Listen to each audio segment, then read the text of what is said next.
What's up, y'all? It's your girl, Sheila Marie, back here with another Soul Study with Sheila. And this week, I'm going to talk about emotional eating. What is emotional eating? Emotional eating is when you eat to fill your emotions as opposed to eating to fill your stomach. I am totally guilty of this, especially during times of celebration. I am a celebratory person. I love a birthday. I'll celebrate, got all A's, just it's Friday, let's celebrate. Girls' night, let's celebrate. Anniversary. Everything to me is a celebration because I think life is a celebration. Now, what that usually means for me is what I noticed is that those celebrations revolve around food. And food is a social act for a lot of people. I definitely am a part of that group. Like for me, food is always a way to get people together. I love cooking. I love making food for people. And so when the holidays came around this year, I was like in really great shape. I was exercising with my trainer. I was eating pretty well. And then the holidays came and I was like, it's Christmas. Oh, just go ahead. It's Thanksgiving. Oh my God, Dad's here. Oh my God, your sister's here. So-and-so is in town. And like I fell off kind of, and I haven't really gotten back on track. So I'm probably about 7 to 10 pounds heavier than I was pre-holiday season, which lands me back right where I started in terms of my fitness journey. So what I'm doing now is trying to see where I went wrong and pick back up and, continue on the path to having a six-pack.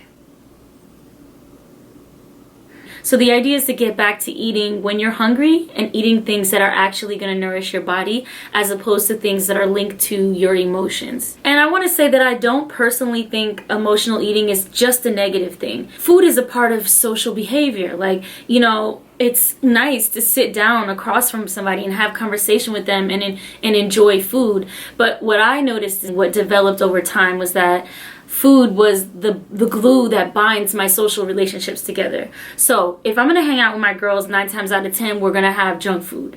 So what happens is I'm enjoying that junk food. I'm having this experience with my friends and we hanging out and it's fun. And now I start to associate those fun, positive feelings with food as opposed to the friends and the actual experience. So even when they're not there, I'm going to reach for those nachos. I'm going to reach for that pizza if I'm bored, if I'm lonely, right? So that I can kind of recreate that emotional experience in my brain without even having the friends there. I noticed that when I lived in New York, I was really lonely a lot of the time because I was isolating myself because I was depressed. And so I would reach for things that would give me comfort, almost like a food hug, like cake, which is soft and it has sugar and oh my God, it feels good. I would like go out and say, I'm gonna get out, I'm gonna do something. What am I gonna get out and go do? Eat a cupcake.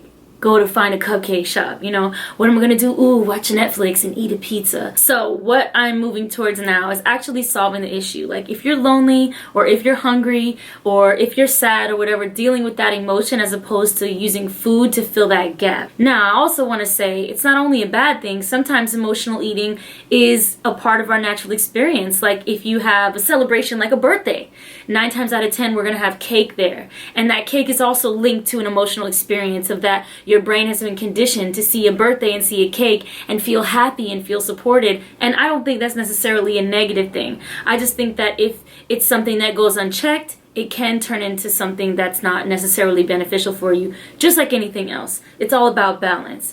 So for me, I'm going to work towards fixing this problem and being aware of it so that I eat when I'm hungry and that I eat things that are good for my body. And one way that I'm going to do that is this: when I go to eat, I'm going to stop just before I eat the thing or just before I reach for it. I'm just going to take 10 seconds and be like, am I hungry?